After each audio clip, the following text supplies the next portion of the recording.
First இந்த மாதிரி வந்து தேவையான அளவு கடலைப்பருப்பை இந்த மாதிரி ஊற வச்சு நல்லா இந்த மாதிரி பார்த்தீங்கன்னா அவிச்சு வந்து எடுத்துக்கோங்க. ரொம்ப பார்த்தீங்கன்னா அவிஞ்சிருக்கக்கூடாது. இந்த மாதிரி பார்த்தீங்கன்னா கரெக்டாக இருக்கணும். ஸோ இதை வந்துட்டு இன்னொரு மிக்ஸி ஜாருக்கு வந்து ட்ரான்ஸ்ஃபர் பண்ணிக்கலாம். ஸோ பார்த்தீங்கன்னா நான் 1 கப் அளவு பார்த்தீங்க அப்படின்னா கடலைப்பருப்பு வந்து ஊற போட்டிருந்தேன்.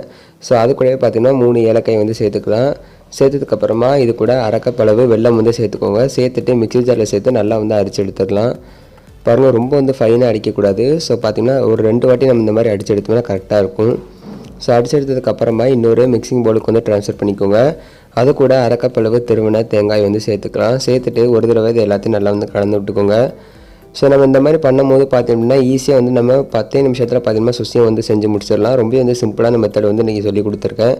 ஸோ பார்த்திங்கன்னா இந்த மாதிரி எல்லாத்தையுமே வந்து உருண்டை பிடிச்சி எடுத்தாச்சு பாருங்கள். ஸோ இந்த மாதிரி உருண்டை பிடிச்சி எடுத்ததுக்கப்புறமா நம்ம இதுக்கு டிப் பண்ணதுக்கு மாவு வந்து ரெடி பண்ணிடலாம். அதுக்கு இன்னொரு மிக்சிங் பவுல் வந்து எடுத்துக்கோங்க. அதில் வந்துட்டு 1 கப் அளவு மைதா மாவு வந்து சேர்த்துக்கலாம்.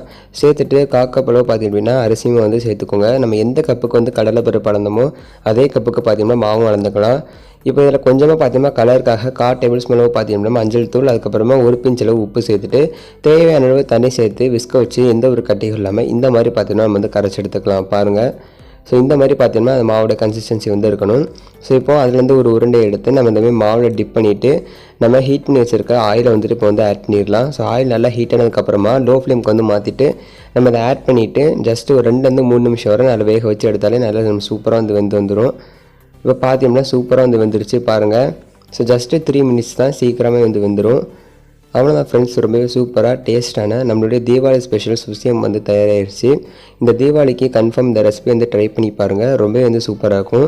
இந்த ரெசிபியை ட்ரை பண்ணி விட்டு உங்களுடைய எக்ஸ்பீரியன்ஸ் எப்படி மறக்காமல் கமெண்ட் வந்து ஷேர் பண்ணிடுங்க. இந்த வீடியோ உங்கள் எல்லாத்துக்குமே கண்டிப்பாக வந்து பிடிச்சிருக்குன்னு நினைக்கிறேன். இந்த வீடியோ பிடிச்சிச்சு அப்படின்னா மறக்காமல் நீங்கள் நம்ம சேனல் வந்து சப்ஸ்கிரைப் பண்ணிக்கோங்க. இது போல் வீடியோஸை மிஸ் பண்ணாமல் பாருங்கள்.